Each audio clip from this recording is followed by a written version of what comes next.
모든 난민의 사연이 다 각자가 다르고 굉장히 인상적이기 때문에 어떤 누군가의 사연이 더 특별하다라고 얘기할 수는 없어요.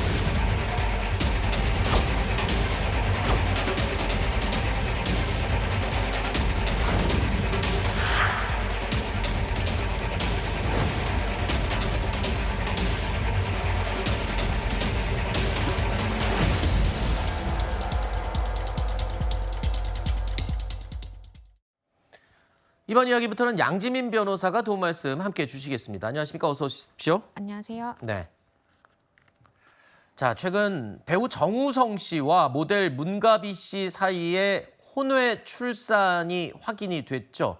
이게 알려지면서 지금 전 사회적으로 뜨거운 관심을 끌고 있습니다. 정우성 씨는 아이의 출생 사실을 모두 인정했죠. 그리고 또 아버지로서 책임을 다 지겠다라는 입장까지 밝힌 상황입니다. 하지만 이 내용이요, 지금 비혼 출산에 대한 사회적인 논쟁으로 확산이 되면서 파장은 가라앉지 않고 있습니다. 자, 어제는요, 급기야 대통령실까지 나서서 브리핑에서 이 정우성 씨의 이 사안을 언급했습니다. 그러니까 온라인상에서 논쟁이 뜨거운 이 주제, 그러니까 이 육아 정책은 부모의 결혼 여부와는 상관없이 정책을 추진하고 있습니다라고 대통령실에서까지 이야기를 했어요. 그러면서 정우성 씨를 언급했단 말입니다. 그렇죠. 그만큼 전 국민의 관심이 지대한 이번 이 정우성 씨의 혼외자 출생 부분인 것 같습니다. 그러니까 사실 혼외자가 출생하는데 엄마 아빠가 결혼하지 않다 보니까 그러면 이 혼외자로서의 법적인 지위는 어떻게 될 것인지, 어떻게 우리 사회가 이 아이를 보호할 수 있는지, 그리고 혹시나 모든 아이들이나 엄마가 받아야 되는 그런 복지 혜택에서 혹시나 이런 혼외자라든지 미혼모 또는 비혼모가 받아야 되는 불이익은 없는지, 이런 것들을 살펴야 된다라는 이야기가 나올 수밖에 없는 것입니다. 그리고 이러한 부분에 대해서 대통령실이 밝히기로는 모든 생명에 대해서 차별 없이 자랄 수 있도록 어떤 면에서 지원할 수 있을지 앞으로 좀 살피겠다라는 이야기도 나왔는데요. 해외의 경우에 특히 유럽에서는 이렇게 혼외자의 출산이 굉장히 비율이 높지만 우리나라는 아직도 이제 좀 보수적인 그런 문화라든지 아니면 관행에 따라서 사실상 혼외자가 출산이 OECD 국가 중에는 최저라고 좀 볼 수 있겠는데요. 그래도 이 지난해 추산을 해보니까 10,000명이 넘었어요. 네. 그걸 고려한다라고 한다면 이 부분에 대한 좀 사회적인 인식이라든지 어떠한 문제 해결에 대한 그런 논의는 충분히 필요하다라고 보입니다. 네. 그러니까 이 배우 정우성 씨의 혼외자 논란은요, 배우, 그러니까 연예인 개인의 스캔들이나 도덕적인 문제 이런 것으로 논란이 촉발이 됐지만 지금 사회 전체적인 이 변화되는 가족의 시스템, 그리고 우리의 전통적인 좀 문화적인 그런 시각들, 이런 논란으로 지금 확산이 되고 있습니다. 그러다 보니까 우리 사회를 넘어서서 해외 언론도 이 사안에 관심을 보이고 있는데요. 영국의 공영방송이죠. BBC는요.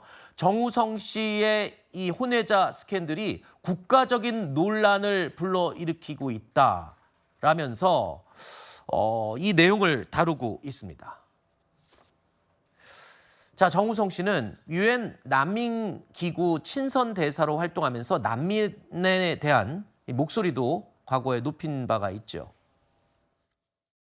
중남미의 지금 보호 대상자가 2,140만 명이고요. 콜롬비아 내에도 이제 무장단체들의 활동으로 인해서 국내 실향민들이 많아요. 그중에 55%가 아동이고 51%가 여성이거든요. 모든 난민의 사연이 다 각자가 다르고 어떤 누군가의 사연이 더 특별하다라고 얘기할 수는 없어요. 한 사람 한 사람의 사연이 모두 특별하고 가슴 아프기 때문에요. 자, 해외 언론에서도 이 국가적인 논쟁이다라는 표현을 하는 그런 상황이 된 겁니다. 정말 이 일파만파 상황이 커져 버렸는데 정우성 씨의 이 혼외자 논란은요, 결혼 여부를 떠나서 이 팬들의 입장에서는 굉장히 실망이다라는 반응이 또 인터넷 여론은 또 지배적이더군요. 그렇죠. 왜냐하면 평소에 정우성 씨가 보신 것처럼 이런 난민에 대한 목소리, 여성과 이런 아이들에 대한 목소리를 굉장히 평소 높여왔기 때문에 좀 그러한 언행과 좀 불일치되는 본인의 행동 아니냐라는 또 지적도 있는 것이 사실입니다. 저 정말 이번에 이제 정우성 씨의 혼외자 출산으로 갑론을박이 많이 벌어지고 있는데 일각에서는 출산도 선택인 것처럼 결혼 역시도 선택일 수 있어야 된다. 여성이 출산을 할지 말지 결정하는 것처럼 결혼을 할지 말지 결정하는 그 남자의 선택도 존중받아야 된다라는 이야기도 있고요. 하지만 반면에 일반적인 가정의 형태라고 볼 수 있는 이러한 가정을 꾸려주는 것이 부모의 역할이다라는 이야기도 있고요. 정우성 씨가 분명히 이제 본인의 친자임을 인정을 하면서 아버지로서의 책임을 다하겠다라고 이야기를 했는데 책임을 다하겠다라는 것은 단순히 양육비만 주고 경제적인 지원만 하는 것이 아니라 아버지로서 아이의 부로서의 진정한 역할을 하는 것이 사실상 책임을 다하는 것이다. 라는 또 지적도 존재합니다. 정우성 씨가 아빠로서의 책임을 다하겠다라고 말한 부분에서 상당 부분이 그러니까 경제적으로 양육비 지원이나 아이를 키우는 데 대한 경제적인 지원을 하겠다 이런 의미가 많이 담겨 있는 것으로 해석이 됩니다. 그런데 일단 양육비의 상한선은 220만 원으로 지금 알려지고 있는데 정우성 씨 같은 경우는 좀 이 상한선과 좀 다를 수가 있다고요? 네, 지금 저기서 말씀하신 양육비 산정 기준표라는 것은 서울가정법원에서 공시하는 표가 있습니다. 네. 저것을 봤을 때 부모의 소득이 한 1,200만 원 이상이 됐을 때 이게 월소득을 기준으로 하거든요. 그러면 0에서 2세의 아이인 경우에는 월 최대한 220만 원 정도로 산정이 되어 있습니다. 물론 지금 정우성 씨와 문가비 씨가 서로 간에 협의를 해서 220만 원보다 더 많은 금액으로서 합의를 하면 그 합의 금액이 일단은 기준점이 되는 것인데요. 만약에 금액에 대해서 합의가 되지 않거나 아니면 합의된 금액에 대해서 나중에 뭐 정우성 씨가 지급을 하지 않는 경우 이럴 때는 문가비 씨 입장에서는 양육비 청구 소송을 진행을 할 수밖에 없는데 네. 그때 기준이 되는 것이 저 양육비 산정 기준표입니다.